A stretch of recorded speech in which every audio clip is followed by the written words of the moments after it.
guys, welcome back to my channel. Today I am coming at you with another massive book haul. Again, just like in my other previous book hauls, I'm going to divide this into two parts because there are just so many books. I'm looking down here and I'm looking over there. There's a lot to go through. So instead of making like one huge long video, I'm going to make two shorter videos. This is going to be for physical books only. I also have been buying ebooks on my Kindle because I've been looking at the daily deals that Kindle has and buying inexpensive books lately. If you guys want a book haul for ebooks, let me know. I might end up doing that later anyways, just because there have been a few that I want to talk about and some deals that are going on right now which are really good. So let me know if you want to see that. But today we have a physical book haul. It's mostly going to be fantasy books because those are my favorite, and some thrillers since I've been recently trying to get more into thrillers lately. So let's get into it. The first few books is actually a trilogy by one of my favorite authors, my favorite fantasy authors. This is N.K. Jemisin. I have read her Broken Earth trilogy and that was fantastic, and I have just bought the Inheritance trilogy, all three books in paperback, and I've just heard really great things. Her writing is amazing. So the first one is the 100,000 Kingdoms, and then we have the Broken Kingdoms and the Kingdom of Gods. So I've not really read about this series other than it's a high fantasy, and N.K. Jemisin is just really known for her incredible world building and character building. She's just got it all going in these fantasy books. If you haven't read any of her books, I highly suggest the Broken Earth series. That's a series that I've read and I really did love it. This is again adult fantasy, not YA, but it's still really good and really amazingly complex. So for this series, I'm just gonna read the back of the first book so that we can get an idea of what this series will entail besides just high fantasy. And it goes, Yane Dar is an outcast from the barbarian north. But when her mother dies under mysterious circumstances, she is summoned to the majestic city of Sky.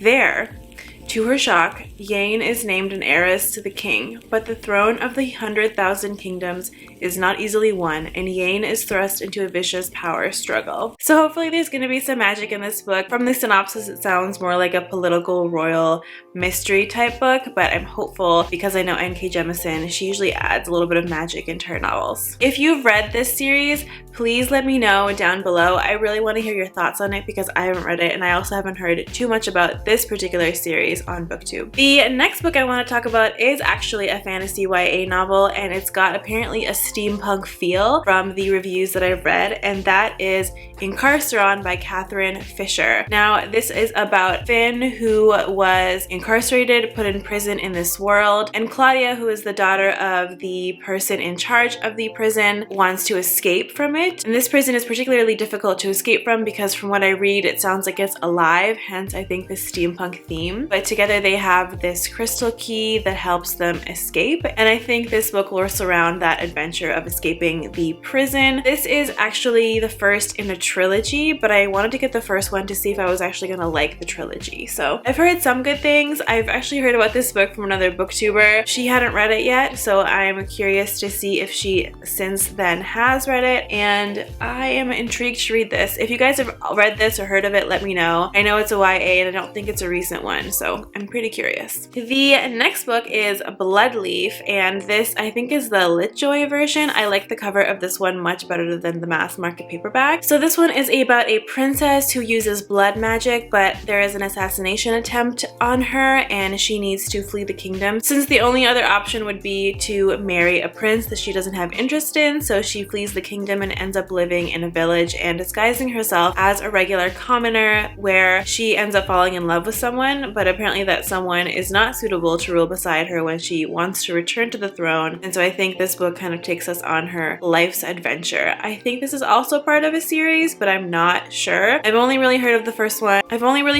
one, and I don't know much about the rest, but either way, the synopsis for this one sounded really intriguing. The next one is another fantasy novel in the young adult realm as well, and that is We Are Blood and Thunder. This is by Cassia Lupo. I heard about this from another booktuber who I think actually works or does the buying at a bookstore, so she always comes up with like the best new releases or books that I've just never heard of, and this was one of them. So this is about two women who apparently are bound but don't know each other, and they are either living in or going to a city where magic is really feared and apparently is ruled by the dead, which I don't totally understand, but that's what the synopsis says, and there's a storm coming. So it seems like a magical action novel that has some dark grit to it, and I'm excited for this one. So this next book is also a fantasy novel, and it's actually been on the New York Times bestseller list, so you've probably already heard about it. It was one of my most anticipated releases, I think, of last year. It was when it came out, and I only just recently got my hands on it.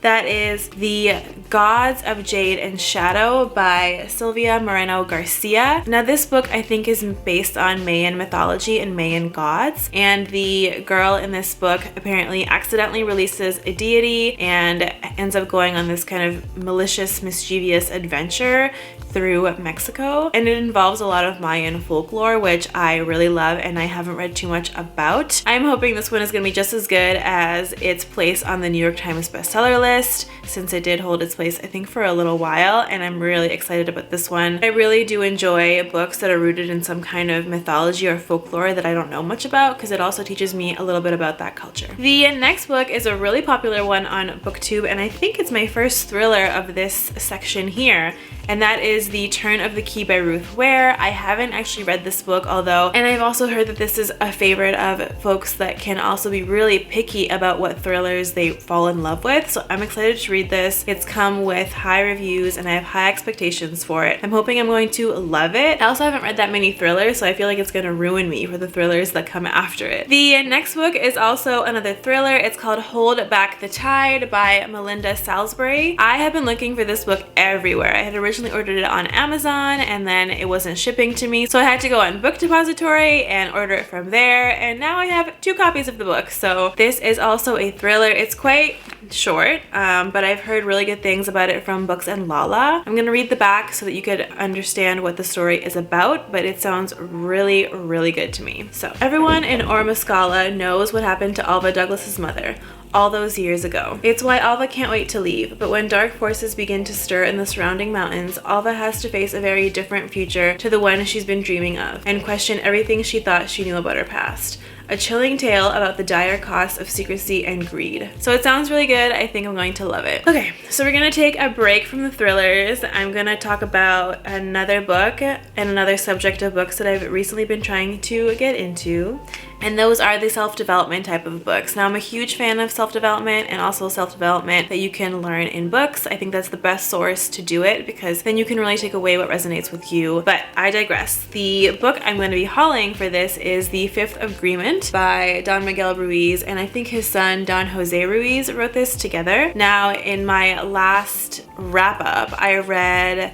The Four Agreements, and that was really interesting, and I'm interested to see what the Fifth Agreement is going to be about, and how it differs from the Four Agreements, because this one is a lot thicker than all 4 of the other ones put together. If you've read any of these self-development books by this family, let me know. I've heard really good things and I really liked the first one that I read. So the next book is a thriller, and it is an Italian author who wrote this, and it's been translated from Italian into English, but I found it on the Barnes & Noble thrillers section as one of their bestsellers, and it's called The Flowers Over the Inferno by Ilaria Tutti. And this particular book feels like it has a feminist type of vibe, because the synopsis goes on to tell you that this is a book about a superintendent, a female superintendent, who has worked her way through the ranks to get to where she is, but is paired with a junior investigator who is male, and together they have to figure out the serial killer that's been murdering local children. And I think the serial killer and the superintendent apparently have some kind of cat and mouse chase type history, from what I get from what I read on the website and what I read in the synopsis. It kind of gives me Criminal Minds vibes, because that was one of the main core stories in Criminal Minds, was one detective playing cat and mouse with a serial killer that was goading him. And so those are the vibes that I get from this book as well. So I'm really excited to read this, because I feel like it'll be familiar for me and I might enjoy it even more because of the Criminal Minds vibes that I get from it, and I'm hopeful that I'm correct. The next book is The Queen of the Conquered Karud by Kaale. This book is a colonial type of fantasy, and I'll read the back just so that we can get an idea of what it's about because I find it a little hard to describe myself. So on the islands of Hans the Lake, Sigourney Rose was the only survivor when her family was massacred by the colonizers. Now the king of the islands has declared that he will choose his successor from among eligible noble families, and Sigourney is ready to exact her revenge. A powerful story of colonialism, conquest, and revenge. A riveting epic fantasy duology set in a Caribbean